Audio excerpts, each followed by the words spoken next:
আফগানিস্তানের তালেবান সরকারের সাথে সম্পর্কের ব্যাপারে ভারতের সাম্প্রতিক কূটনৈতিক উদ্যোগের বিশেষ অর্থ রয়েছে। ওই প্রতিষ্ঠা ইঙ্গিত দেয় যে ওই অঞ্চলের ভূ রাজনৈতিক বাস্তবতাকে ভারত যেভাবে দেখছে সেখানে একটা উল্লেখযোগ্য পরিবর্তন এসেছে।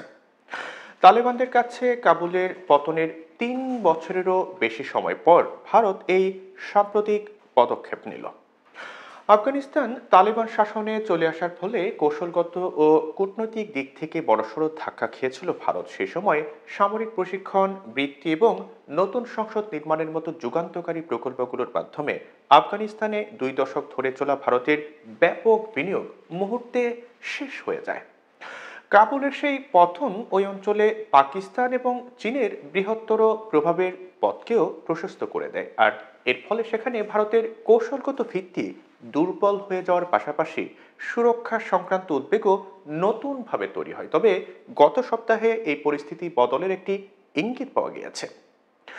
দুবাইয়ে ভারতের শীর্ষ কূটনীতিক বিক্রম মিস্ত্রি তালেবানের ভারপ্রাপ্ত পররাষ্ট্রমন্ত্রী আমির খান মুত্তাকির সঙ্গে সাক্ষাৎ করেছেন। কাবুলের পতনের পর এই সাক্ষাৎকে দুই পক্ষের তরফে সর্বোচ্চ পর্যায়ের যোগাযোগ বলে বিবেচনা করা হচ্ছে। রাজনৈতিক এবং অর্থনৈতিক সম্পর্ক জোরদার করার বিষয়ে আগ্রহ প্রকাশ করে তালেবান ভারতকে গুরুত্বপূর্ণ আঞ্চলিক ও অর্থনৈতিক শক্তি হিসেবে উল্লেখ করেছে। জানা গেছে যে ওই বৈঠকে আলোচনার কেন্দ্রে ছিল চাবাহার বন্দর, যা পাকিস্তানের করাচি ও গুয়াদর বন্দরকে পাশ কাটানোর জন্য ভারত তৈরি করছে। এখন প্রশ্ন হলো, এই সাম্প্রতিক বৈঠকের গুরুত্ব কতটা? এর উত্তরে আমেরিকান থিঙ্ক ট্যাঙ্ক উইলসন সেন্টারের মাইকেল কুগেনমেল বিবিসিকে বলছিলেন যে ক্ষমতায় ফেরার পর থেকে আন্তর্জাতিক সম্প্রদায়ের কাছ থেকে তালেবান নেতৃত্ব যে বৈধতা চেয়ে এসেছিল, দিল্লি এখন তা দিয়ে দিয়েছে।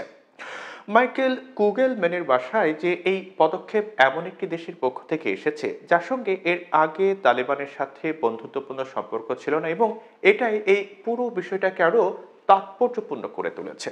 তালেবানের জন্য এটা একটা কূটনৈতিক বিজয়ও বটে। তবে তালেবানের সঙ্গে ভারতের এই যোগাযোগ গড়ে তোলার নেপথ্যে আরও কিছু কারণ রয়েছে। ভারত মধ্য এশিয়ায় যোগাযোগ জোরদার করতে চাইলেও পাকিস্তান ট্রানজিট না দেওয়ায় ভারত সেখানে সরাসরি স্থলপথে পৌঁছাতে পারে না। বিশেষজ্ঞদের মত হলো, এই লক্ষ্যের চাবিকাঠি হলো আফগানিস্তান। ভারতের লক্ষ্য হলো দেশে সন্ত্রাসবাদের ঝুঁকি রোধ, ইরান ও মধ্য এশিয়ার সঙ্গে নিবিড় যোগাযোগ স্থাপন, সহায়তা পাঠানোর মাধ্যমে আফগানিস্তানের জনসাধারণের কাছে শুভাকাঙ্ক্ষী হিসেবে নিজেদের ভাবমূর্তি বজায় রাখা এবং অবশ্যই পাকিস্তানকে মোকাবিলা করা।